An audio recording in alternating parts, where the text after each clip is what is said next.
More reviews. Monkey Business. How director Terry Gilliam got Bruce Willis, Brad Pitt, and Madeline Stowe to work cheap. Gilliam has a grim view. A nice photo, see that? Sitting on the table. The poster. The film, 12 Monkeys, are violence, language, sex, nudity. Where's there sex in it? No, nowhere. No. This is, let's sue them for misrepresentation. Stars, there we go. Can I get you anything else? How long do we have to hang about before the show actually begins? The show starts at 5:30. 5:30. Tonight, Mandy Patinkin and director Terry Gilliam. What do you think of the intro? Hi, is he there? What intro? Please welcome one of Hollywood's true creative visionaries, Terry Gilliam. I'm not gonna say Hollywood. I've now become a Hollywood director. There's no stopping these folk.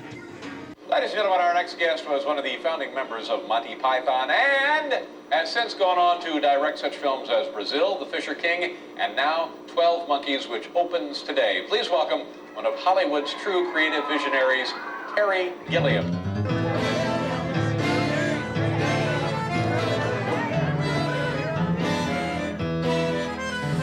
Action on the crane.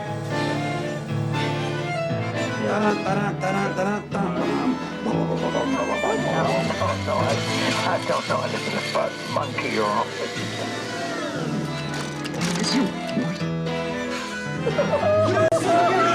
Juice is abuse! Juice is abuse! And action.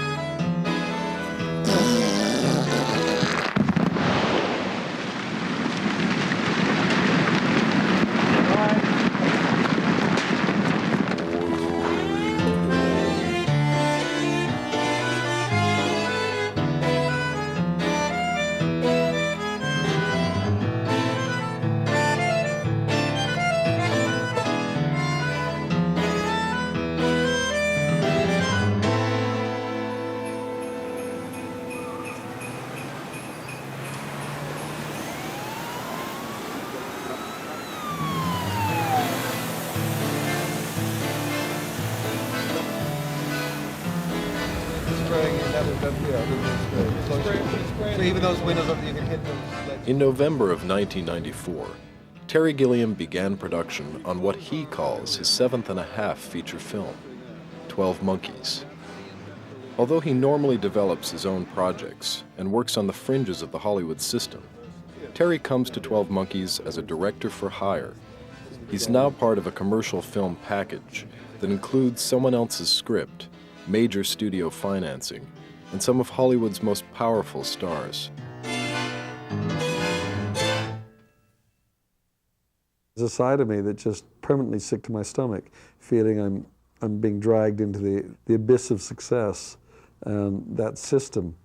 On the other hand, there's a side of me that thinks maybe I'm getting away with murder within the system. Maybe I am making a European art movie within the Hollywood system. Maybe, I don't know. Maybe I'll just be caught.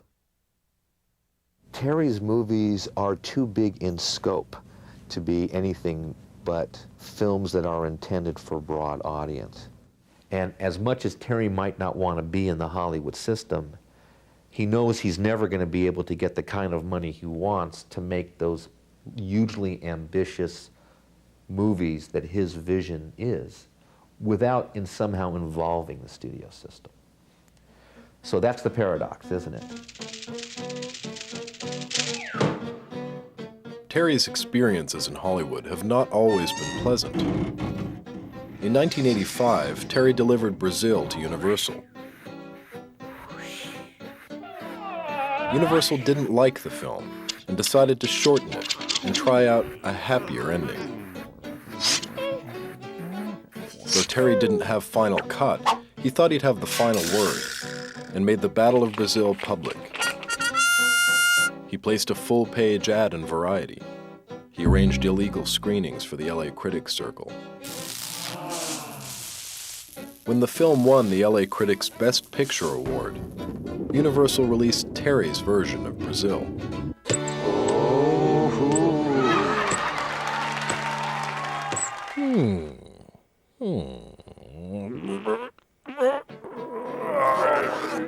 In 1987, Terry began work on The Adventures of Baron Munchausen.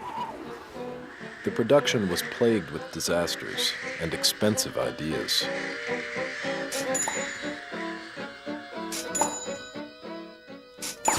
The studio found the film too confusing for mass appeal, and to avoid spending even more money, it put little effort into Munchausen's marketing campaign.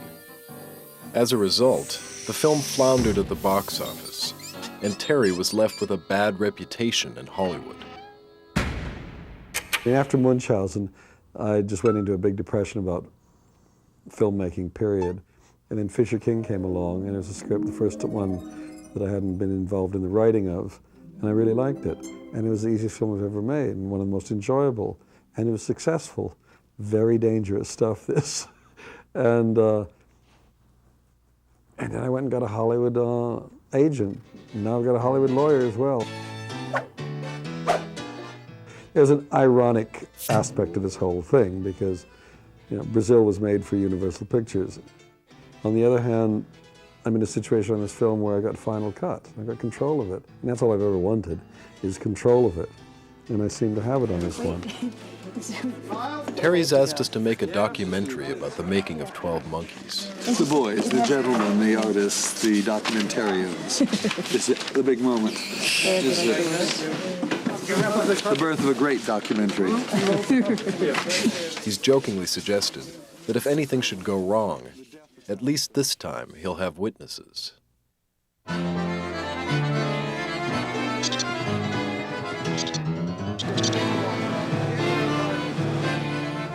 There's a sadness about this thing, there's a decay about it, there's a nostalgia. These are elements of the film, I think.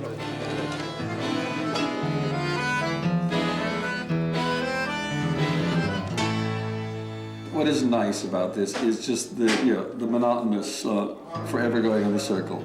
Everybody just dutifully following one ass after another. This is humanity, just the monkeys, except for the one that breaks loose. The dangerous, destructive one. This script is very disconcerting because it's dealing with time, it's dealing with madness, it's dealing with perception of what the world is or isn't. On the surface, it's kind of a science fiction thriller about a virus that wipes out humanity. It's the idea of one man traveling back through time to put together the jigsaw puzzle. But in fact, maybe he really isn't from the future, and maybe all of this in his head. For the first 50 pages of the script, you have no idea what's going on. Let me ask you this. Do you think that as the credits roll, the audience will have figured it out? Or are they going to be going home in their cars arguing about it? No, he could have done this.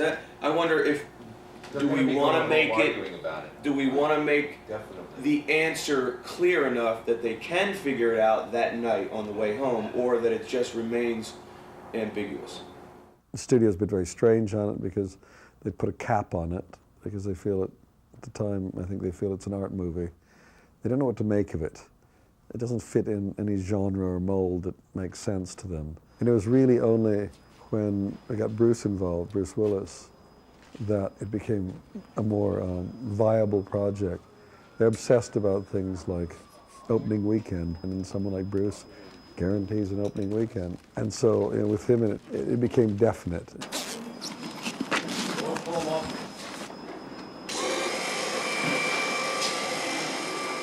Here we go, stand by. Okay, let's roll. Okay, let's go. Terry completely insisted on a final cut, and the studio said, well, okay, fine, as long as he delivers the movie no worse than an R rating and no longer than 2 hours and 15 minutes, we'll give him the final cut. But the financial responsibility will absolutely not be ours. This budget, how much commission? 137 pages. I remember every line of it. You remember every line? Yeah. Okay, you don't have to worry ever about money, ever. You only have to worry about the way it gets spent. The discipline that was put on us that was not particularly pleasant, but which was a finite amount of money and much less than what we needed, forced us all to work to find solutions to try and make this movie within that budget. But we have a long script, we have a dense script, we have a short schedule, and we have a limited amount of money. and so inevitably you pay the price.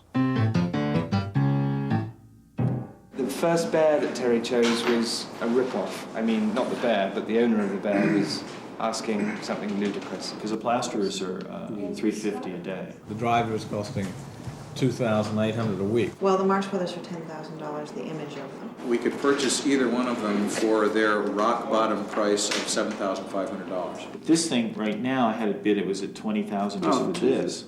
And so I'm going to try and I really cut don't it, get these prices. There's got to cut it be down. ways. Well, yeah. I'm like on the edge on every set. No, I know. That's why. I mean, we've got to find ways of. I had this feeling that the movie should have this kind of feeling of decay of the past with it, and because we didn't have money, we couldn't build a whole lot of big sets, but I wanted a big look for the film.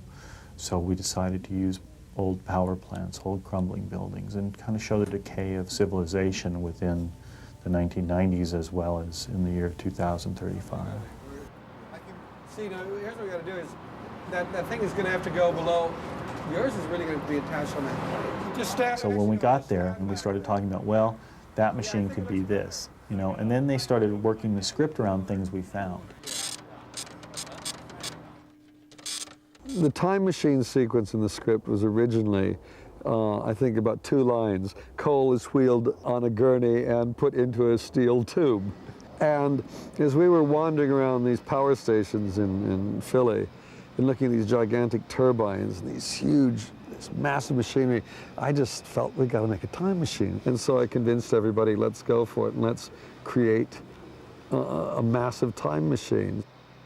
It seemed that even by the time I had arrived on the film, that everybody, Terry, Jeff, the producers, must have talked endlessly about the time machine, and yet never quite homed in on it. And it started to happen in daily meetings that Terry and Jeff and I had. And what developed was using found objects, using things that I would literally find in the gutter or in flea markets, coming across some piece of scrap metal or some domestic item and adapting that and making it into something unusual.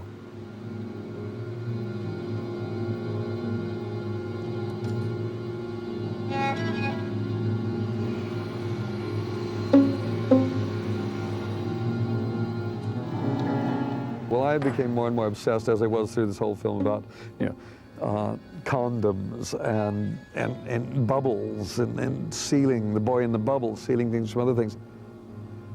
And so we built a cocoon that would transport him into the machine. And it was just extraordinary. It seemed like an amniotic sac, something to do with birth and death, the two things being closely related in my mind. I think Terry's always looking for a different edge. He approaches it very straight. He goes, we're going to make a little movie. And then suddenly it becomes a big movie. He said, I have to start out little because it's going to become big anyway. It's me. That's what he says. Look at this. This is fucking great. I was just reading a script again. The gurney is wheeled into coal on a gurney wheel into a steel tube. That much of the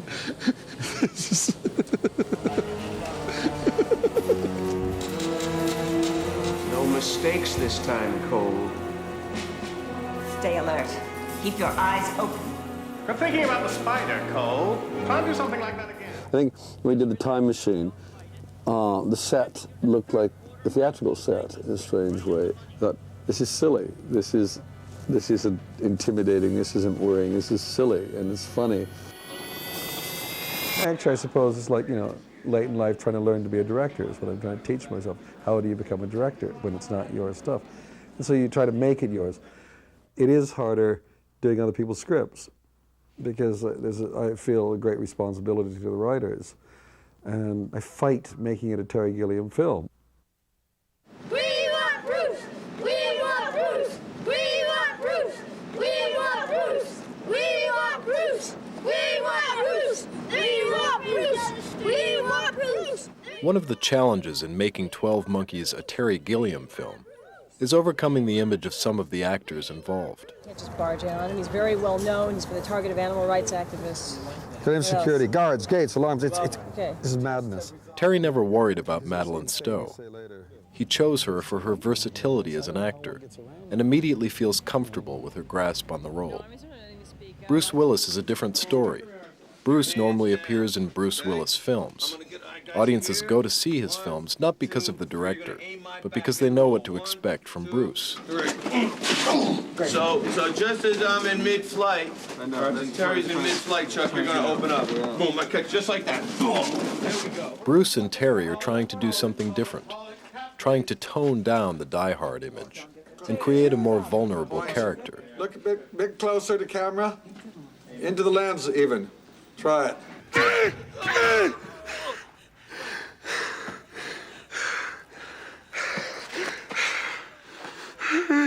you all right? Anxious to be involved in a Terry Gilliam film, Bruce and the other principals have also asked for only a small fraction of their usual fees. Still, the buzz surrounding 12 Monkeys often has more to do with the film's stars than with its director. I got 5,000 pictures of different famous people. 5,000. How many? 5,000. Yeah. I would like to have you across the street where we've had all the press all day that have showed up. Bruce Willis sees you here, and he tells us we're not going to do any filming because you're out here. You're going to be holding up the works. Then somebody on a higher authority than me is going to ask you to move across the street. So the best thing for you to do is to do that right now.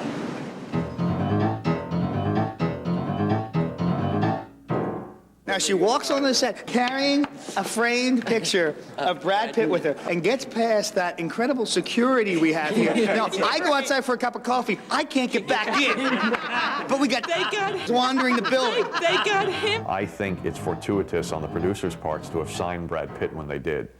Because when they signed him, probably 3-4 months ago, Interview with the Vampire still hadn't hit theaters, Legends of the Fall still hadn't hit theaters, and all of a sudden, that all happened 3-4 weeks before we started filming, and they've got the hottest guy in Hollywood.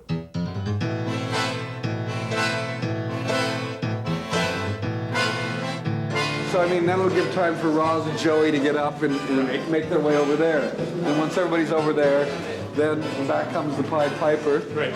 This way, out of the chamber. One of the interesting things about this film was to get Brad Pitt to play a character very unlike anything we've ever seen him play before. I mean, somebody fast and furious and neurotic and frenzied. And we decided he really had to train for this role because his voice didn't have the qualities needed to do it. And Brad worked really hard at this. Walking around like this, like this, like this, and they need to know, and they need to know something. You got to tell them, you got to wake them up. You got to go 1, 2, 3, 4, 1, 2, 3, 4. And man doesn't like 2, does he? He doesn't like number 2. It makes him itch. Truth. It's not how you see it or how I see it or they see it or see it. There's just a truth. There's a truth. And you either see it or you don't. Excellent. Okay, hope it's useful to you. So what else can you tell me? Well, I think some of the distraction, the motor movement kind of, I mean, if we're staying with a manic kind of... Right. You know, some of the motor stuff, I would expect you to get up and probably pace around a little bit more. Move around more. Move around a little bit more. We can go much more irritable. I think so, yeah. Okay. Yeah. There are happy manics, that videotape that you saw of the lady, or if you review. Right. She's yes, kind of a happy manic. Right. And then there are angry manics who are more irritable, more volatile. The window is opportunity is opening now! Now's the time for all men to seize the moment!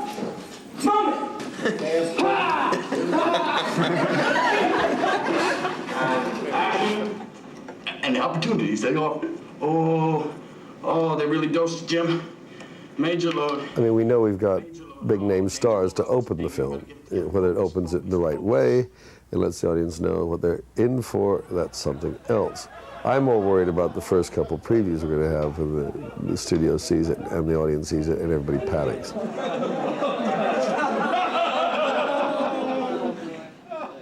It's going to be very different than they expected. And then the shit's going to hit the fan, and the panic starts, and then the pressure's going to be on. And then they will even more, the more they feel that, the more they will push the selling of it as a Bruce Willis, Brad Pitt movie. But it is how the film got made, by putting some stars in it.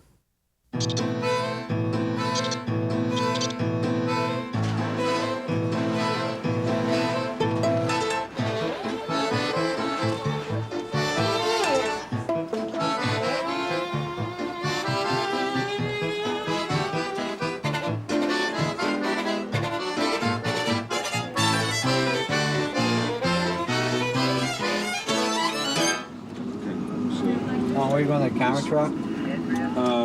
Actually, Terry Gilliam's trailer, I would say.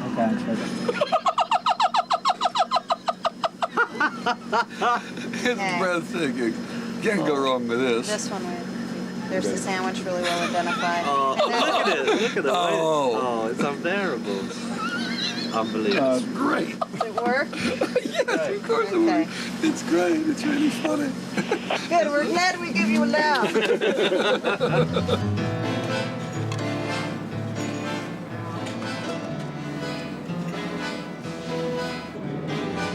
If one was going to write a book about the making of the film, I'd call it The Hamster Factor, and other tales about the making of 12 Monkeys. And the hamster factor is the Terry Gilliam element, which is where everything is in order, everything is in place, and then there's detail that he needs to get right. And the hamster factor comes from a scene where we built a little laboratory set in a gas turbine, and Bruce Willis was sitting naked, drawing his own blood. It's a very simple setup, but in that frame is a hamster and a wheel. Now, it was one of those shots I said, well, this is going to be a simple shot, it'll take us a couple minutes to do. Boom, we get going, and then the hamster didn't do what it was supposed to do. Same animal. Terry that night was more preoccupied with getting the hamster to perform right than he was Bruce Willis. Here we go. Are you squished against the wall? You're incredibly uncomfortable? Must be right, then. Sitting on a heater. Okay. And in the end, you know, he got Bruce's performance and he got the hamster's performance. It's in there. The hamster's in there, and he's in his little wheel, and he's exercising. That became the hamster factor, so that the assumption is that every time I do a shot and people think they know what the shot is, I add one element that's going to completely bugger up the whole thing, that's going to take a day to do, where normally the shot would only take 5 minutes to do. And it's a bit of detail that probably doesn't mean anything to anybody but myself. That's the other part of it.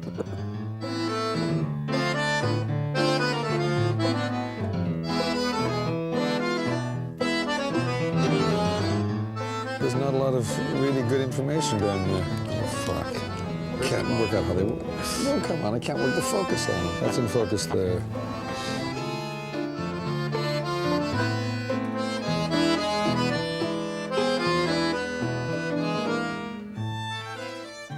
"12 Monkeys" has a credit, and it says, based on the movie La Jetée by Chris Marker. La Jetée was a film made in the 60s, early 60s, in France. And it's a film I've never seen, but it's about 27 minutes long, and nothing moves in it. It's black and white photographs, still photographs. But what it is about is a world in the future where people have survived some apocalyptic end of the world, and they're living underground, and people are being sent back to the past. And it ends with a man seeing his own death. We stuck to that from the very beginning, that this is a story of a man who has a dream and is haunted by a dream, and he has one dream, and it's his death. He sees his own death. We used the situation of La Jetée and the dream and so on. By the same token, 12 Monkeys is not based on it in the sense that somebody's trying to copy this masterpiece. In that way, it's not a simple remake, and yet it has an enormous debt to La Jetée that should be and must be acknowledged. While 12 Monkeys takes its climactic final moments directly from La Jetée, the contrast between the two films is never more striking than in these airport scenes. This is 12 Monkeys' most logistically complex shoot. It involves a very tight schedule for the number of shots, and the management of over 500 extras. I'd like you to put your hands up if you've been told to move.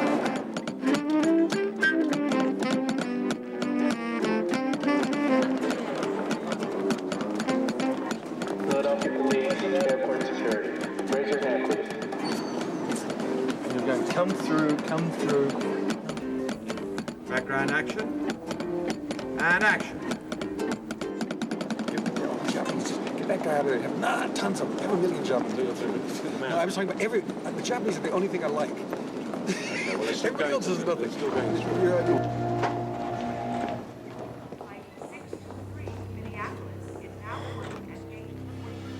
I know this place. Airports all look the same. This is my dream. I don't think this film is La Jetée. I mean, we've done this very complicated, possibly lumbering, clunky, crash, bang version of that. Such a ephemeral connection to it. At least it was, it was the springboard, but the diving board is not the dive. This is the dive, and we're in this triple gainer at this moment with a double flip, and we're about to hit the water, if there is water in the pool. Maybe there's no water in the pool, we'll find out. Because we don't see him and you, and that thing is just, Background action! Action!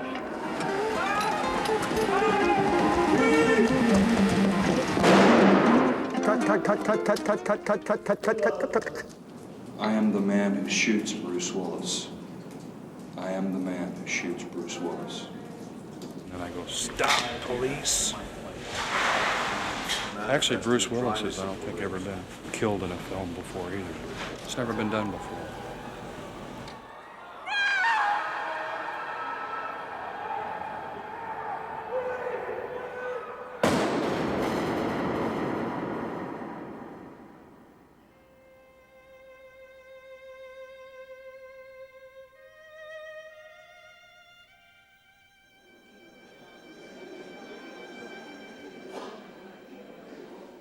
With all the complexity and confusion of the airport shoot, there is one thing that's truly important. The audience must realize that Cole's recurring dreams are actually childhood memories, and that the boy in the airport is the young Bruce Willis, who witnesses his own death. 265, take 4, A and B, come and mark. Background action. And action. And this kid's got these beautiful eyes that are really what it's about. 6. Yes. You should do a kid thing. You should be doing like a little kid thing, like he's excited or something. First time in an airport, That's so all. he wants to go through. I think as you walk through, you could look around and see him. It's like, cool, oh, this is something. Made it. And it didn't kill me. Huh? 265, take 3. Speed. Lock. And action. And cut. Got that? Terry's cast the boy for his beautiful eyes. But it wasn't until after the first few takes that he realized that beautiful eyes were not necessarily enough for the job. He photographs beautifully, but he's just... Once he realized that he had made a mistake, he completely lost sight of everything else that we had to do there. From the very beginning, he said, I want the movie to open on the kid, I want the movie to close on the kid. I know that that's really, really important. That's how I see the film. And here he was losing his ability to have the very image that got him to make the movie. He was in danger of losing it. Never comfortable with Terry's choice, Chuck Roven insisted on having an alternate young Cole standing in the wings, waiting for his call. Okay, now you're out of hiding. You know what this is? An airport? Yeah, good answer. Yeah. How's school? Good. I've been out of it for a while. Cause Really? I missed 2 days and I didn't do nothing. So, what do I do though? So all that's going to be happening is you're walking through. You've never been through one of these before, right? Yeah, I actually have. Yeah, I know. We're not talking about real life. We're talking about movies now. So I look around and... You don't have to do just walk in, this is great. Whoa, that's wonderful. Yeah. And action.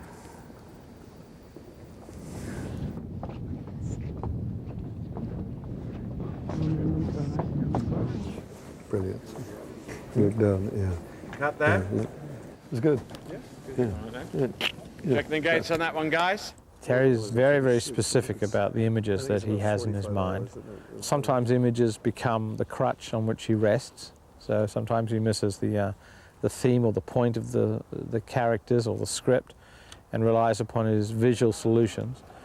Some of the days that have been the most excruciating to complete are days where Terry and the actors are still working through trying to understand the material.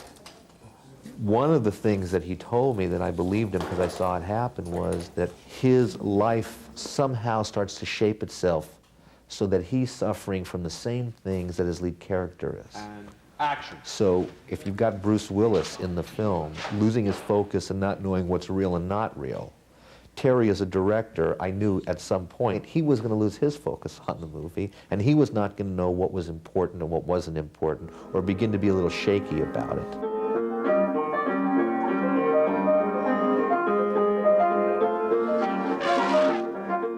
No one said anything about elephants. Like, where the hell does this fit in?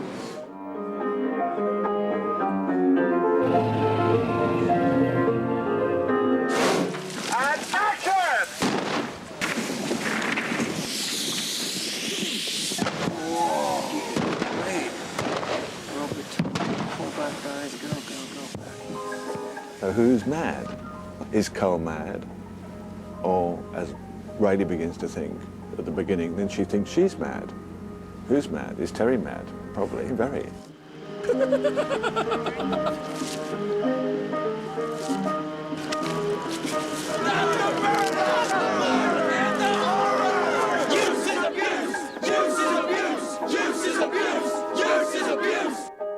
I feel more disconcerted on this one than anything I've ever done.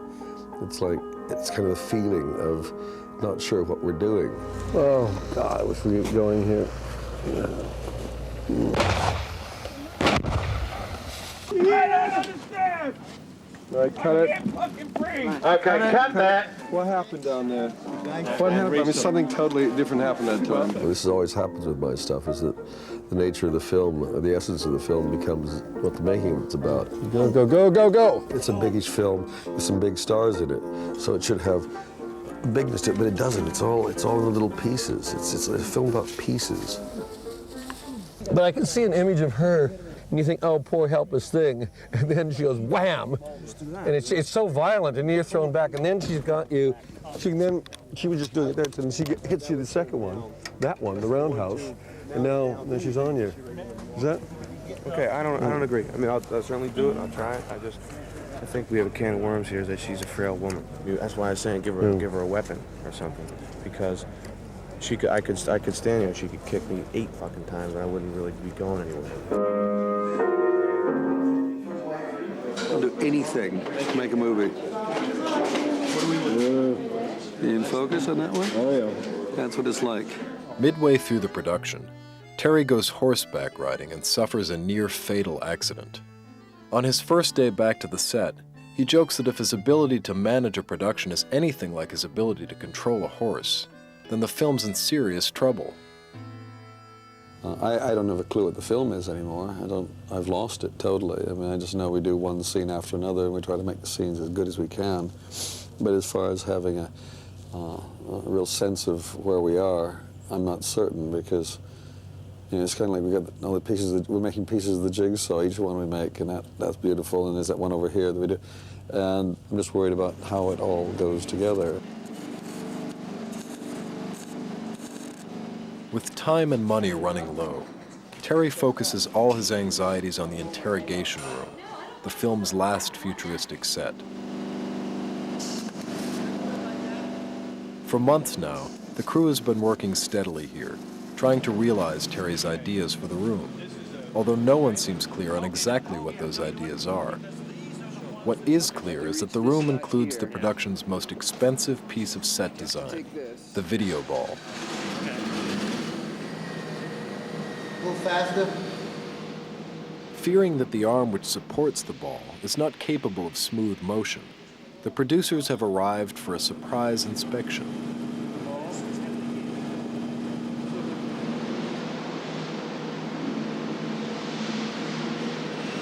Spin it and stop it and step. Ram it down and stop it. Slow. Stop. This was fixed in here. Or something went like that. We've got to fix this because it looks terrible and it doesn't work. And when we're doing his point of view, looking at the ball, right? The camera's going to look at it, the thing's going to stop, the thing's going to shake. It's going to look like shit. When you're combining the 3 moves, doing it slowly, you can disguise a lot. Especially when you're up there, you don't know. Because that movement is disguised when you do it, and that movement is disguised. All right. So then it's going to look like shit. Okay. No.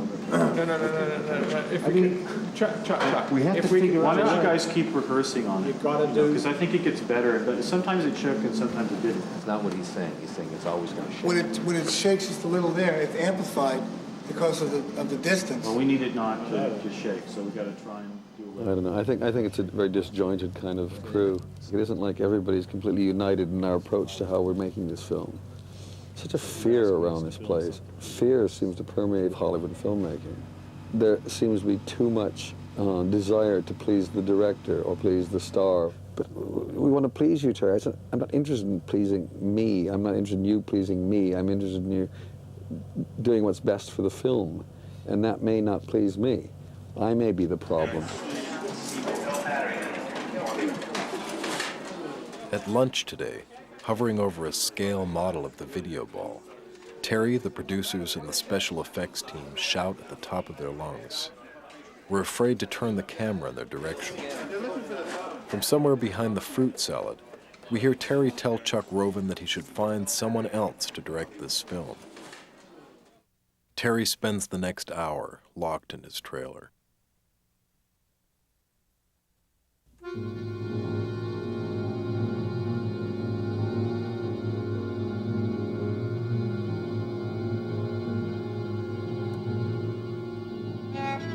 The function of that room, as far as I'm concerned, is to be like, it should be in a strange way the inside of Cole's deranged mind. I mean, the whole film should be in that room. It should be the jigsaw of the film in that room. All the key bits and pieces around there, but not necessarily in the right order. We had this whole discussion about what kind of technology they did have. And then they gathered all the technology they could. They're underground, it's rough, it's scraping an existence together.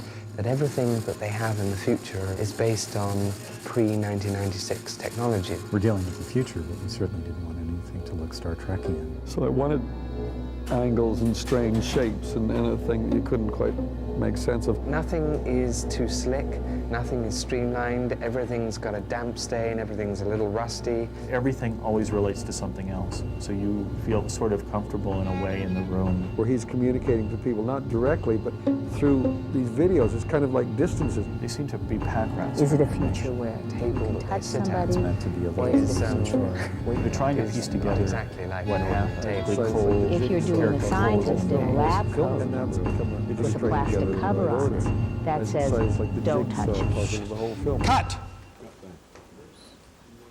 I find sometimes I just overcomplicate things. I put too many things in. I'm just desperate to say stop.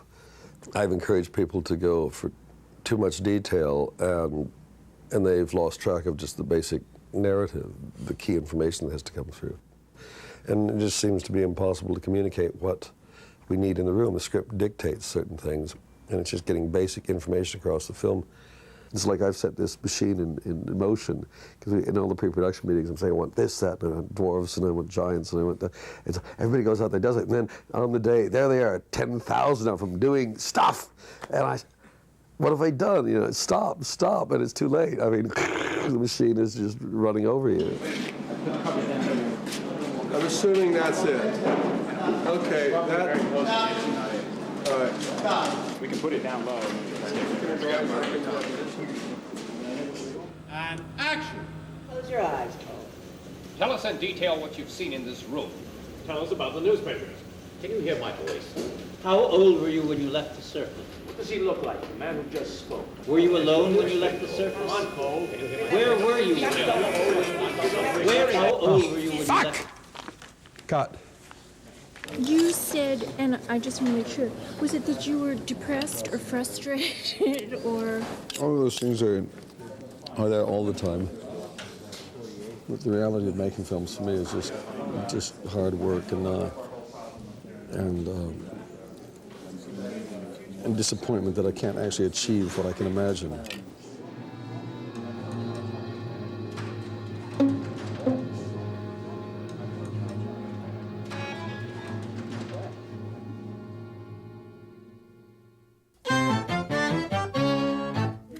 Is this, where the fuck is it? I'm saying, I can control the people in my head. You can't. That!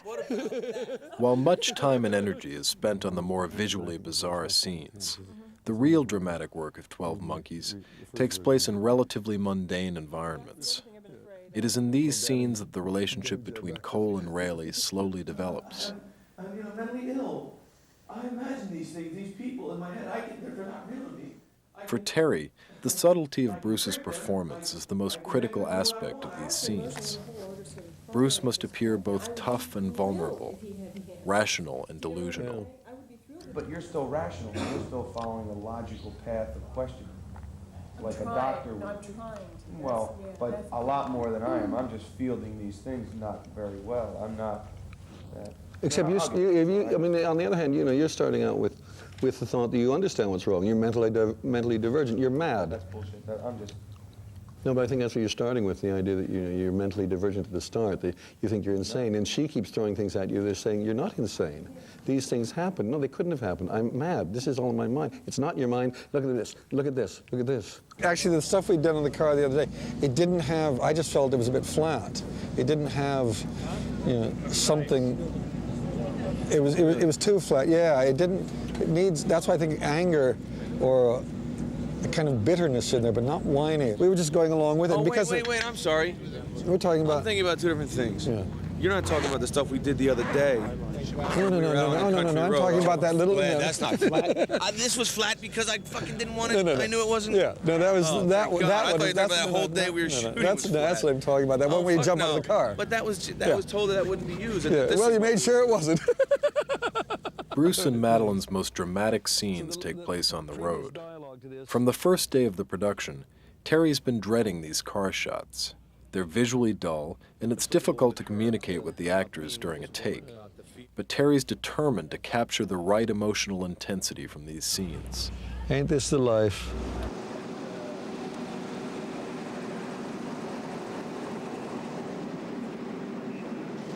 Good Lord, my stuff with that one.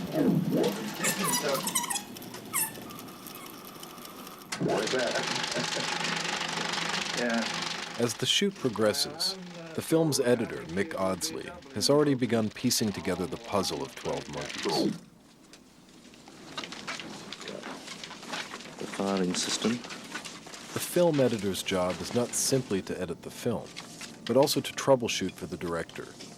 With so many scenes shot out of order, the editor's advice can be invaluable for ensuring that the actors' performances remain consistent throughout the film.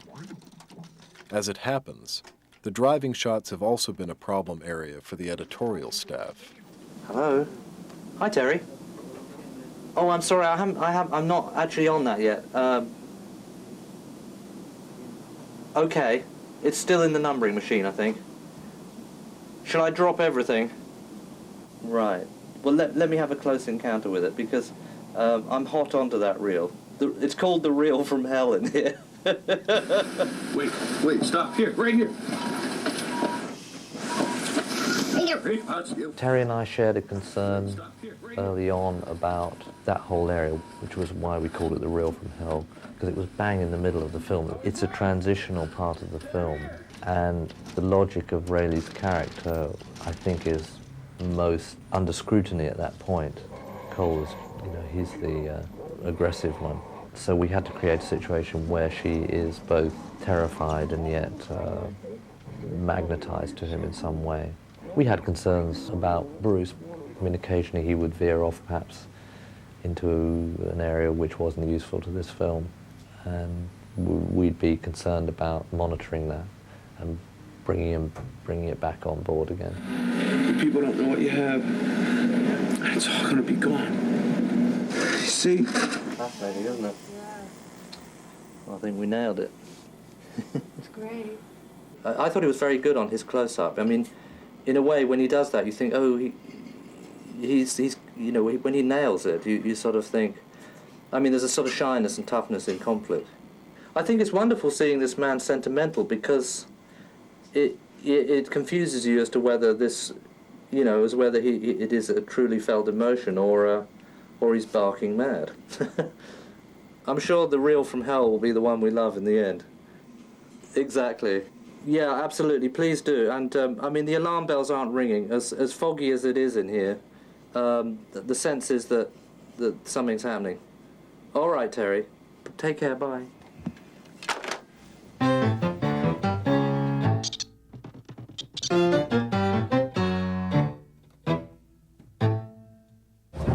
We break for lunch and move over to the stage. We get to the stage by 7. With the last days of production approaching, Terry and Chuck struggle to squeeze in the remaining shots. I think this one, where I come from, I think of this as Eden. I just kind of like that. The one thing about Ironically, the shoot will conclude with the last shot of the film, a shot which has caused considerable conflict between Terry and Chuck. Chuck wants to follow the original script, which ends with young Cole in the airport parking lot. As far as Terry is concerned, though, he already has his final shot, the shot of young Cole in the airport, witnessing his own death. Mm-hmm. All right. Very sad. Perfect, Joe. Thanks. From early on, reading the script and in discussions, I've always felt that the ending of the film would take place in the airport between Rayleigh and the boy, their eye contact. I mean, that's why I started the film with on his eyes and end on his eyes. And the boy is touched, scarred, damaged by what he's just seen, something that's going to stay with him for the rest of his life. The scene that then came after that was a scene in the airplane where Dr. Peters and his viruses meet the astrophysicist, and we know that somehow the astrophysicists will get the virus and will be able to save the human race. Jones is my name. There was an argument that we needed that scene because otherwise Cole's death would have been in vain, that he wouldn't have achieved anything. This way, we, the audience, can see that he has achieved something, that his death has led them to the virus and he saves the future. And I was convinced that was all nonsense anyway, and it was unnecessary, and emotionally it would weaken the emotional ending. And so once we had agreed to do the airplane shot, Chuck kept lobbying for the parking lot shot, and I said, no, because we're not going to use the airplane shot anyway. You're still a dreamer, I can see. Well, I couldn't work out how to shoot. I didn't have a shot in my head for the boy in the parking lot, so I said we're not going to do the shot. And Chuck was adamant that we do the shot. Finally, I said, okay, I'll do it, but we need to have this huge shot. We got to see thousands of cars in the parking lot. We got to see the entire world out there. Because I was encouraging everybody to come up with very expensive solutions to this so that Chuck would eventually say, no, we can't afford to do it, and he'd back down. I wouldn't have to do the shot. And so suddenly we got a crane on top of another crane. We're in a parking lot. We got a boy, his parents, got the whole world out there. Isn't that an amazing thing, that? And action! That's quite oh, that's nice. That's a very nice angle. Slow, take it down. Okay, now we're getting slow, slow, slow, slow, slow, slow, slow, slow, slow, slow.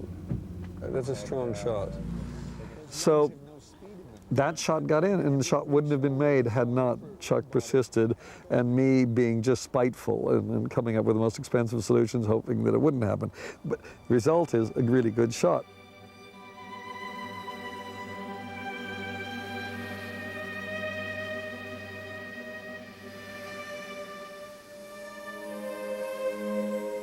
And the camera comes right down and finds the boy as he gets in his car and into his face and into his eyes have changed from the boy that was in the air terminal watching this. And it's like a boy with determination. It's the guy that's going to become Cole, the guy that's going to be a social misfit, the guy that's going to cause trouble. I think Terry needs angst. That's good. To fuel his motor. And action! His creative motor thrives off having arguments with himself. I think that he needs to, in his battle of David and Goliath, which he revels in, and which he's had in Hollywood and with the studio, he wants to feel as though this movie is the little champion fighting the great big Goliath. What are you going to cut this on? Ediflex? No, this. No, we're just doing it old-fashioned way.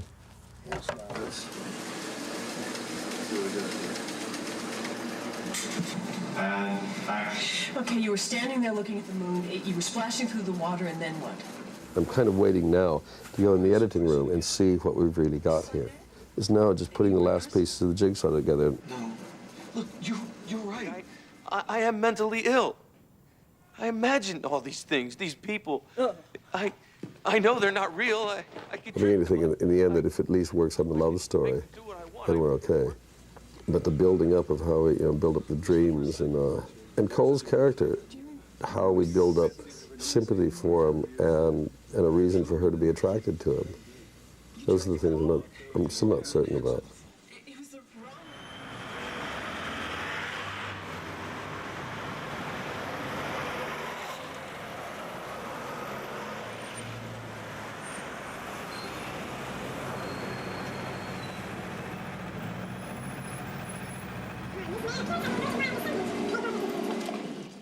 Eight weeks into post-production in London, Mick and Terry add the finishing touches to the first full cut of 12 Monkeys. Hey, we're in the movies.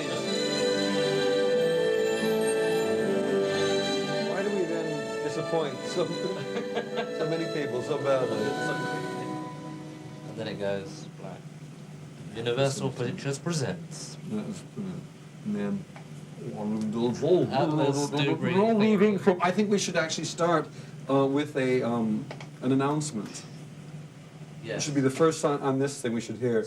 Are now boarding a gate on. Although it is a very rough first version, Terry can finally screen the film for an audience and gauge the response.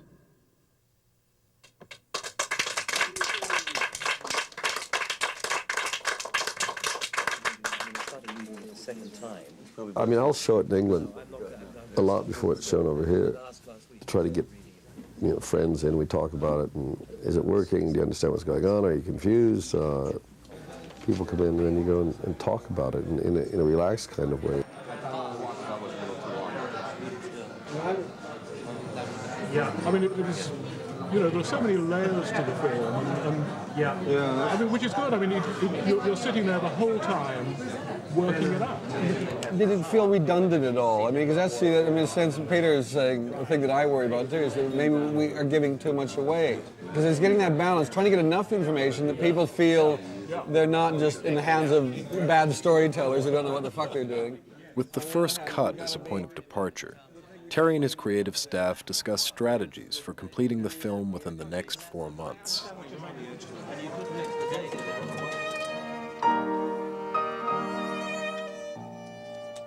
Well, when you're shooting, I mean, there's just constant pressure because every day there's another $125,000 being spent, and you're part of this huge machine that just is churning forward. There's 150 people there every day. There's questions. It's just the pressure is incessant. Where with editing, you're not dealing with any of that. This stage, we're down to an editing room with a few people. Production matters, they're in the distance. This is the quiet, reflective part of filmmaking, it seems.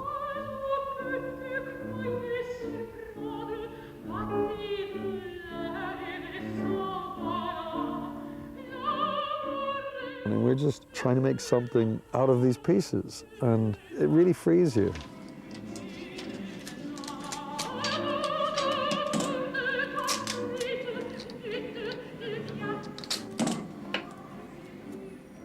I think the difficulties with this film were the puzzle of it as an overall piece, which is certainly why I was attracted to it. I knew it would be an editorial challenge, stroke nightmare, because anything that deals with time or the fragmentation of time, editorially is always the toughest thing to achieve. I think the challenge for us was really finding out if certain confusions or ambiguities are, in effect, the pleasure of this particular film, or have we just failed in communicating ideas at the right time? And in a way, that's what this whole editorial process has been about. I mean, time travel always goes to another time, not to a time when you were young. I mean, all I'm saying is that I'm going through the argument that I think we want to think he's crazy, and it's not a time travel film. But I don't see how you lose that by telling them it's 1996 before he goes there. The whole point of the future stuff is really psychological, and it seems to me we're going to send you to 1996, if by putting those specifics in at that point, it weakens it to me. I know, that's my feeling. Why does it matter? Because if it's in your head, you wouldn't do that. Why not? Because you're in 1996. Then you don't know that he went to the wrong place. Maybe he thinks he went to the wrong place, but the scientists really sent him to the right place. I mean, it throws up so many things because the scientists haven't told us, the audience, and him, where he's got to go. So how big a deal is it that it's 1990 instead of 1996? We didn't even know 1990 was important. But I think the difficulty is it's a hard thing for most people to get their heads around. How can he be two people at the same time? But it makes total sense when one sits down and thinks about it. But I don't want people to have to sit down and think about it. We've got to believe it at that point, and yeah. I mean, one thing, with the future stuff one of the problems, everybody became fixated with the future world and spent an enormous amount of time and energy on the detail of the future world, and in reality we only see it in the engineering room, and the engineering room is not about the detail of that world so much as about the emotion or the internal confusion that Cole should be feeling. Sent me to the wrong year. It was 1990. My intention is to let the audience maintain a total uncertainty about his mental state, whether the future was in his mind or was real. And I think the music is going to help that as well. I think the music is going to amplify his mental state so we can make more of it. Well, that's the nice thing. You could try something like that.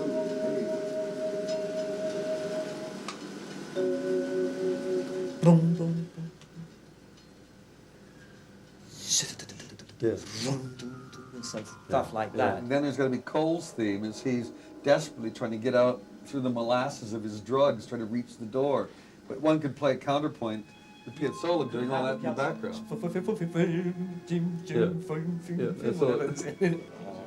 But that's because it's exactly the feeling that has to be communicated. It's slow motion music. It's against this other stuff going on. The thing is that the audience should never be aware of the music as such, but should just be aware of their own, what's going on with their hormones. That's right. The Yeah, feelings that's that it. I agree. I tried this over this stuff, and it slows it down. Robin, who's the music editor, found a great violin concerto that he laid over the dream, and it just, to me, it's wonderful. It's got the right quality. It just seems that's the voice that calls him into the dreams, and it's a good way to die.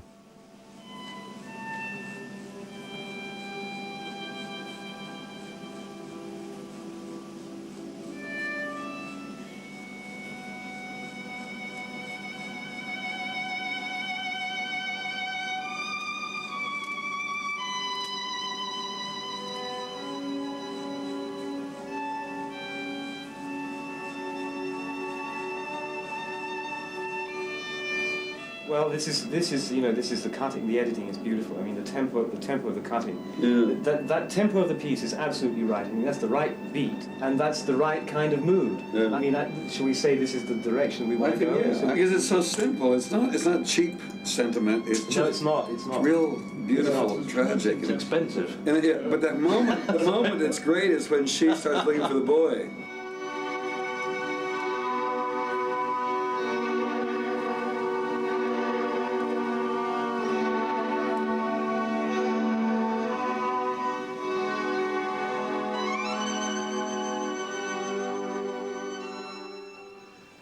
Excuse me? It's obscene. All the violence, all the lunacy. Shootings even at airports now. You might say that we're the next endangered species. I've often wondered what it's like just taking this scene out and going to the parking lot. I mean, does this almost sort of suggest a sequel having been? No. We've got two endings. We're doing two endings of the film to test. I see. One is this one with Dr. Peters and all, and the others just end on the boy. You're saying one version ends with or without the scene inside the plane. There are definitely two camps here on this one about whether that detracts from the ending or enriches it a little bit by tidying up certain plot. I mean, I recognized her, and, when it was all over, you're thinking, well, you're working it out, really. Yeah.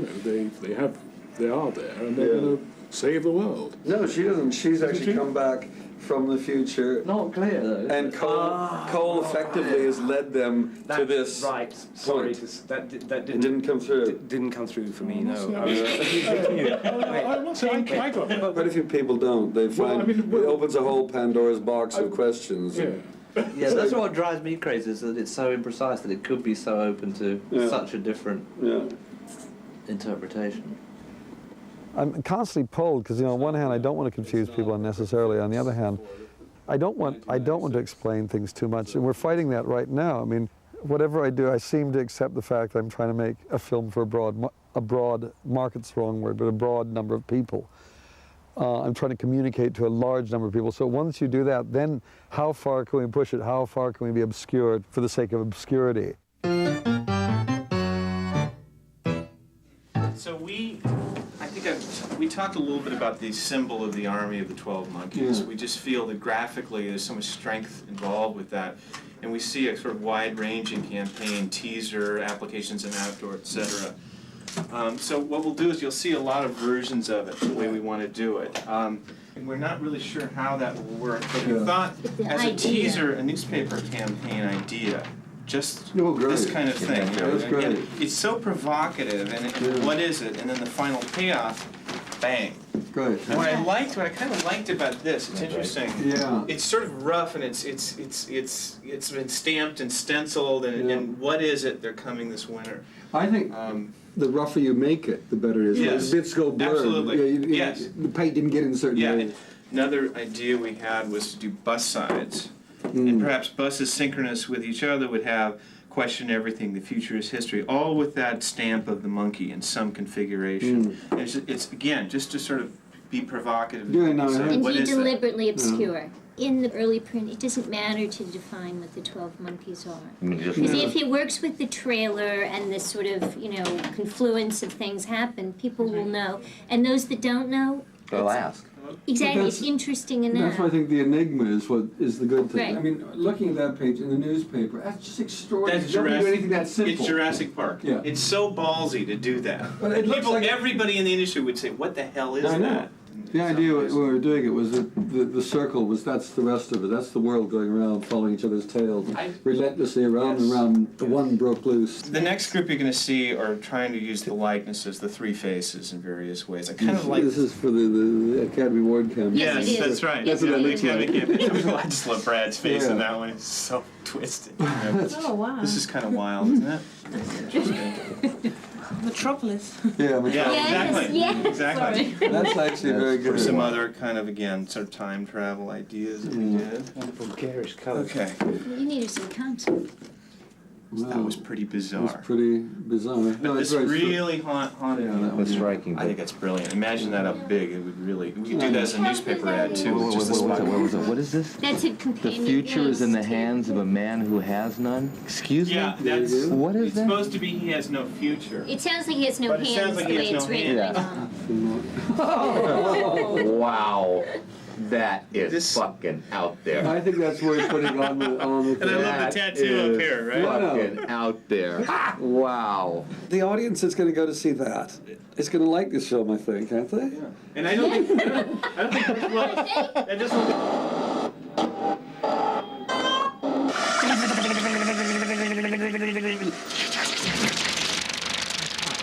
It's you. And then when it bursts through, it is just the mighty pimple popping. So. Yeah.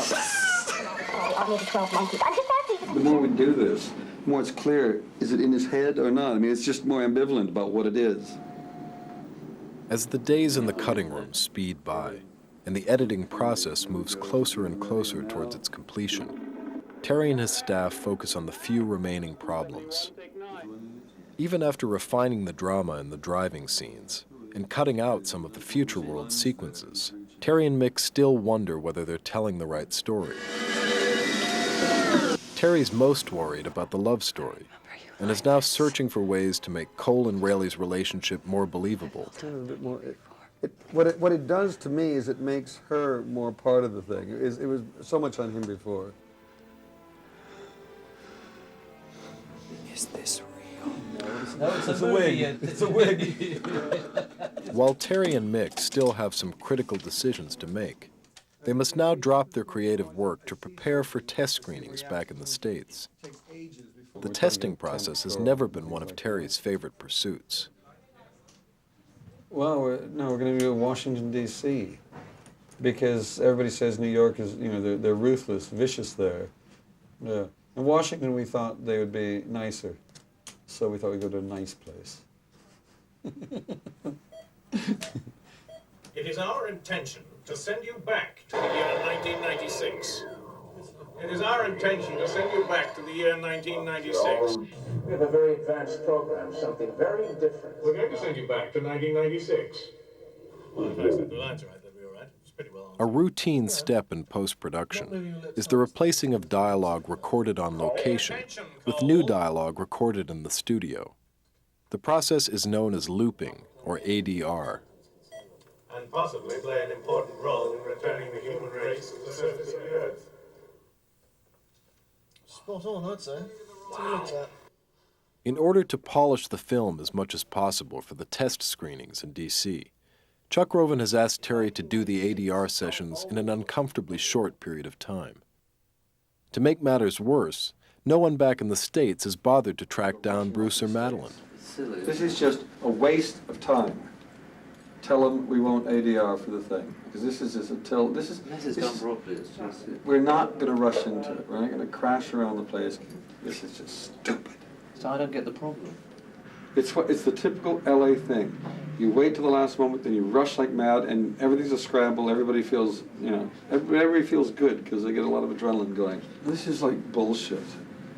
This is the Hollywood way of doing things, you know?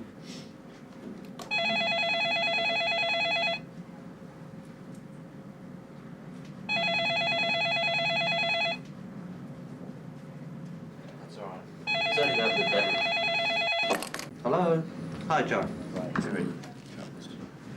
How can anybody get any work done around here if they're on the phone all day is the question. But last week it was known we needed Bruce and Madeline. We still don't know Bruce. But we all know here, we're all sitting here saying, what the fuck is going on? Because it was all known last week. Right. And that means the sacrificial lamb in that one is me. We're now in this situation where we're going to go off to the States in a couple weeks' time and show the film to the public and let the public vote and see what happens.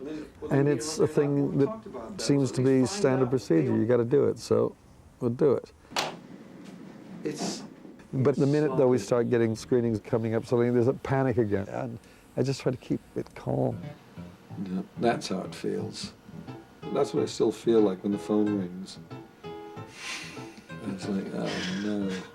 Here we go again.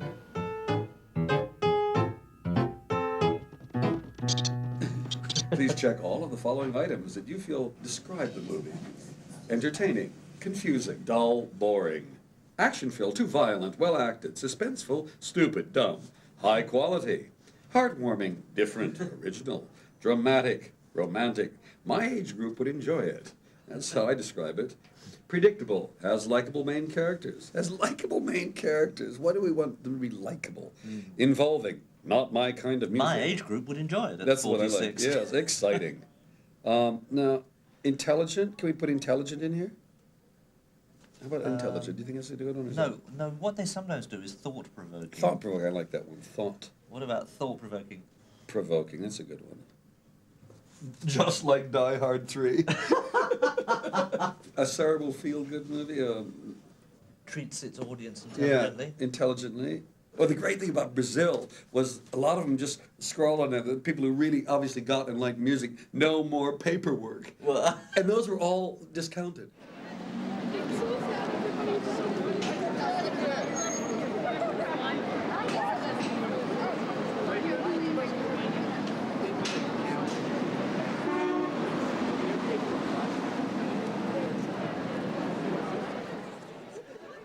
This is supposedly where the public gets to vote, where the public gets to be filmmakers for a brief moment.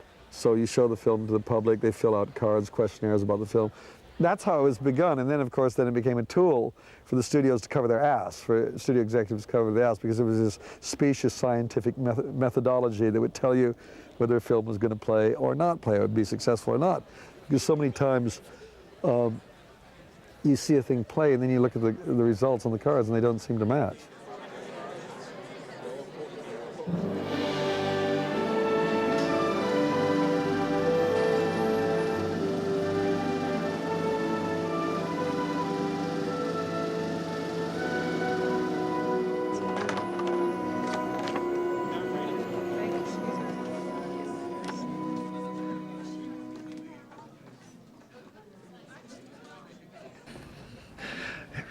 I think we got him. I mean, Do we have to get to Brad quick enough? I've never heard an audience quite that focused.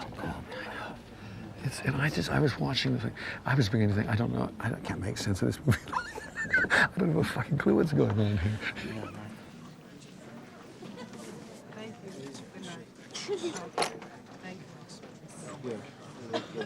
The audience loved it. The audience just go crazy. It's very nice to hear an audience just still. There wasn't anything at the end. They're not supposed to. Terry, it's They like that. It's marvelous. It's good, isn't it? Yeah. And it has so much. First question is the hand counter, the overall rating, excellent, very good, average, fair, poor. Let's see where we stand. How many people rated the film excellent? Nobody? I was watching the backs of people, and so there was a guy sitting right in front of Mick, the editor, and suddenly, right towards the end there, as he walked into the terminal, he's like that. He just did that, and he just like that the whole time, watching it unfold. Yeah. Because you don't get that in movies today. You know what How many people felt that it dragged in spots or moved too slowly? 1, 2, 3, 4, 5, 6, 7, 8, 9, 10. How many people feel that the romance doesn't fit in? Can I see hands? Almost everybody? You guys don't feel like there's a certain film noirishness and a romance and a vertigo and all that stuff? Did anybody enjoy that element of the film? Mm-hmm. And Willis, you gave Willis a chance to really act. It's good, isn't it? It's very touching. Very. No, it's the best thing Bruce has ever done, I think. I mean, it's just it's a really good. It's a real consistent. It's a solid performance, yeah. No. It's always funny because I was curious. This is an interesting audience because I wasn't certain whether they would go for Bruce. How many people like Bruce Willis in this film? You haven't really talked about the big star in the film too much. How many people like the performance character of James Cole and/or Willis's performance? 4, 5, 6. How many people felt that the ending seemed unresolved? 1, 2, 3, 4, 5, 6, 7, 8, 9. Okay. Any comments about that you can, in 10 words or less, when you see family, friends, coworkers, whatever, and they say, "How was the preview?" In 10 words or less, what are you going to say? Love the stars, suspense, the story. The story draws the audience in immediately. I was hooked right away. Bad character study in a science fiction It setting. seemed a bit far-fetched that a woman doctor would fall in love with a stinky, crazy Bruce Willis. A movie with many plot twists and surprises. Confusing plot, unsatisfying ending. I loved everything except the violence. The first hour was very slow. It was very depressing and anticlimactic. This movie is more intelligent than most movies like Half it. the time, I didn't understand what was going on. One of the best movies I've seen. One of the worst movies I've seen. Action, psycho thriller, comedy, Science romance. fiction, but too confusing to be a It is a thriller. B-movie with a plot that is fairly Outbreak meets unclear. the Terminator Dull, in a surreal boring, universe. pathetic, Different, and original. Has confusing. likable main characters. Thought-provoking. My age group would Too enjoy it. dumb. Not sure if I'd This is a recommend it. waste of potentially good talent. I can't rate it. I'm too confused. The numbers don't match what I saw that crowd do last night. And then the cards came. Those cards are really low compared to what I'm used to, except for, the ones where they've walked out. I mean, that's sort of like, Munchausen got cards like that, but you could see them, they were all walking on. Well, it's they don't. Several things. People may not like the movie. Once again, fuck them. The movie may be one of those weird ones, the famous story of Airplane. The scores on Airplane were phenomenally low. Yeah. And the picture was a huge hit. And what people finally realized is the humor was so vulgar in Airplane that nobody dared admit that they loved it. But they all loved it and all told their friends to go see it with great embarrassment. Now that's not, I hope, 12 months. I think the focus group wanted us to know that they think it's a black comedy. And if you say it's a black comedy, then they can go with it.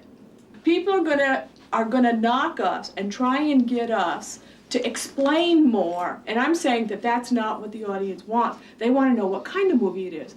And once they know what kind of movie it is, then they'll go with it. Oh, it's a black comedy. I don't need to know what No, it's what they want to know is it's not a Bruce Willis movie.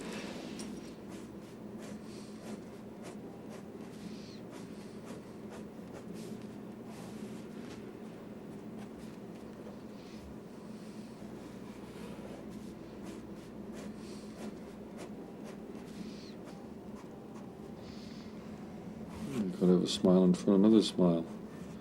Lots of smiles. Keep a happy face going, no matter what. No, it's deeply disturbing, all of this. It is deeply disturbing. I thought I liked the movie a whole lot last night, but that it was painful to sit through the focus group and listen to them, because I always value their opinion. You have to be prepared for that, and that's a lot of pain. We set out to write a very entertaining movie, hopefully, right? But in doing so, we set ourselves certain obstacles, right, to not make it as easy. Yeah, because that's it. As we march towards the abyss, we keep, I think I have another smile too. Whatever's going on here, however bad it goes, however hard it is shooting this thing, strap on the smile.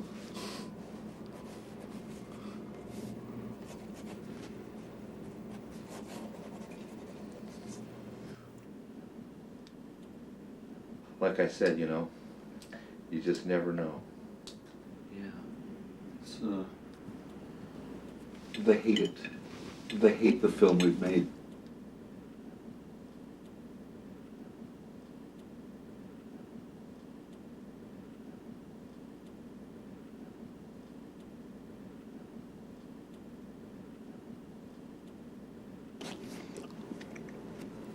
That's it.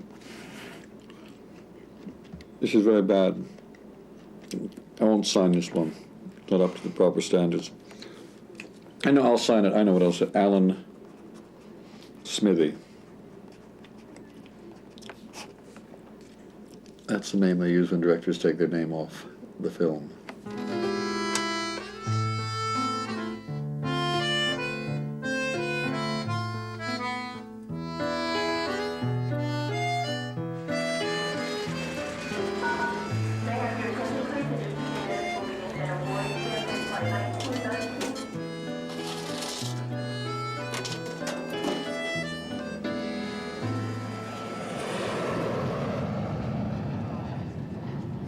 I know we've got a good film. I know the film is there. We're not going to be doing many changes. I don't want to constantly be jerking all over the place. I want to just aim towards the finish of the thing.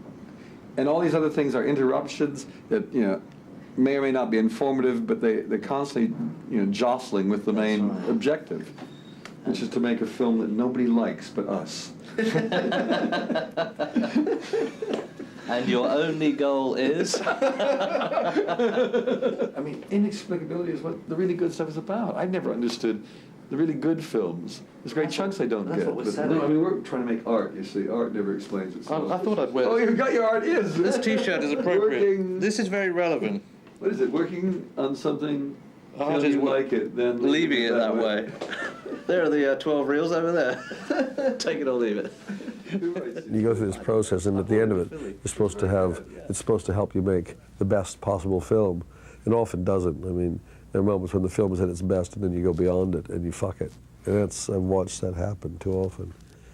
And that's why that pressure is really bad. But it's usually the result of people panicking and trying to make the film into something it isn't, and thinking you can fix it. There's this thing, and it's a hippopotamus, so they want to turn it into a giraffe. Because giraffes are popular this year. And it ain't going to be a giraffe, it's only going to be a really deformed hippopotamus at the best. It's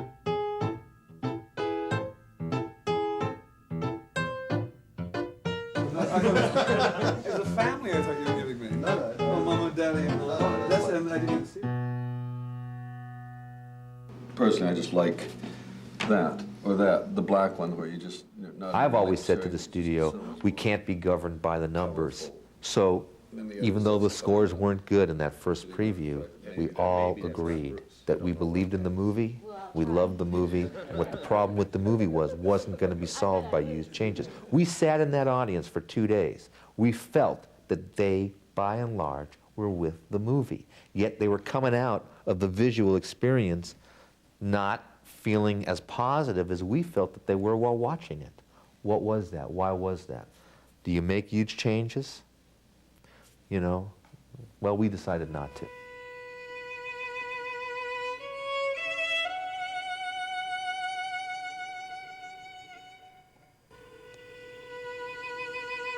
It's a very dangerous time, that's all I know. And our job is to keep pushing the barriers, because Hollywood is all about closing in. Let's have one film that will work every time.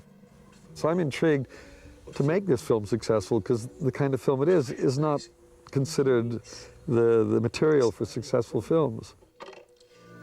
The movie never changes. It can't change, but every time you see it, it seems different because you're different. You see different things. And I think there's also this, that we're telling a story that does demand a certain intelligence and patience. And that's why in the end, I'd be curious to see how many people are out there that will put up with it.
Itself, how would you describe this? It's one of the most... Quite mad and extraordinary. I'm dying to see it so I can figure it out for myself. I haven't seen it yet.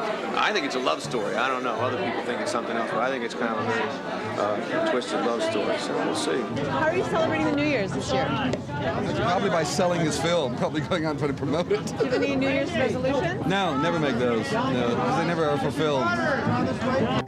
Gilliam is the cinema's most accomplished trickster. A dystopian fantasy from a master of the genre. The irrepressible iconoclastic director is back in action. Gilliam revisits the narrow divide between sanity and madness. Sit up straight, snap out of it, shake off that turkey torpor. If you're going to see 12 Monkeys, you have to practice paying attention. That's great. Good for them. That's the kind of stuff like poise on a perceptual knife edge. Wow.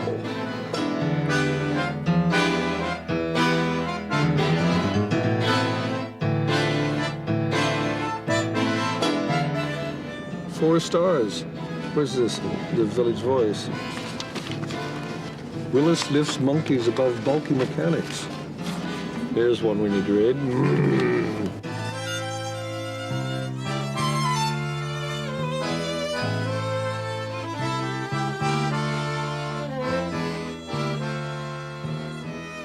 Takes its time getting to the heart of the matter. You see, this is what's awful. They think I put this thing together. I was just a hired hand. 5 stars on this one, look at that.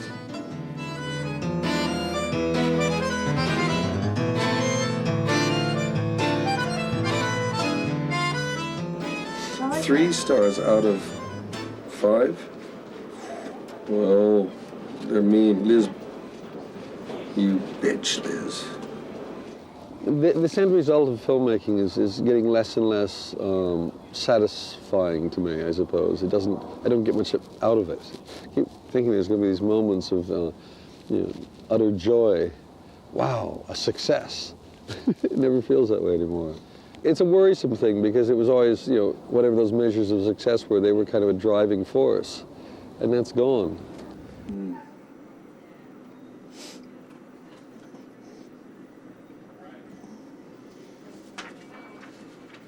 What do you think of the intro? Hi, is he there?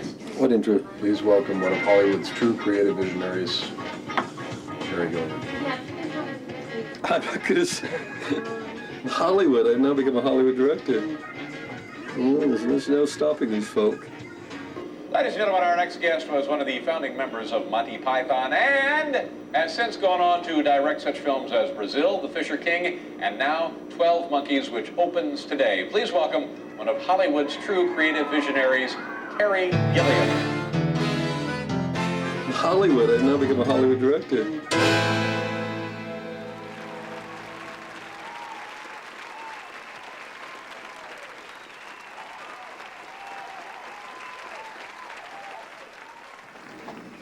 Oh, now you want to know what I feel?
You're a very good observer, Cole. We have a very advanced program, something very different. An opportunity to reduce your sentence considerably. And possibly play an important role in returning the human race to the surface of the Earth. No license, no prints, no warrants. Take him down! But he took on 5 cops like he was dusted to the eyeballs. What year is this? What year do you think it is? 1996. That's the future, James. Do you think you're living in the future? I'm simply trying to gather information to help the people in the present trace the path of the virus. We're not in the present now. This is a place for crazy people. I'm not saying you're not mentally ill. For all I know, you're crazy as a loon. The army of the 12 monkeys, they're the ones that spread the virus. Monkeys. He's been living in a meticulously constructed fantasy world, and that world is starting to disintegrate. You haven't become addicted to that dying world? No, sir. He needs help. I think I'm crazy when people start dying next month. I don't belong here. You're here because of the system. I know some things that you don't know. Yes, my son. You sent me to the wrong year. You're certain of that? Science ain't an exact science. You had a bullet from World War I in your leg, James. How did it get there? I don't know. You're a trained psychiatrist. You know the difference between what's real and what's not. You said that I had delusions. You said you could explain. I'm trying to. I want the future to be unknown. I can help you. Get you out. You can't hide from them. Don't even try. We're all monkeys. The thing mutates. We live underground. They're watching you. I just want to do my part to get us back on top, in charge of the planet.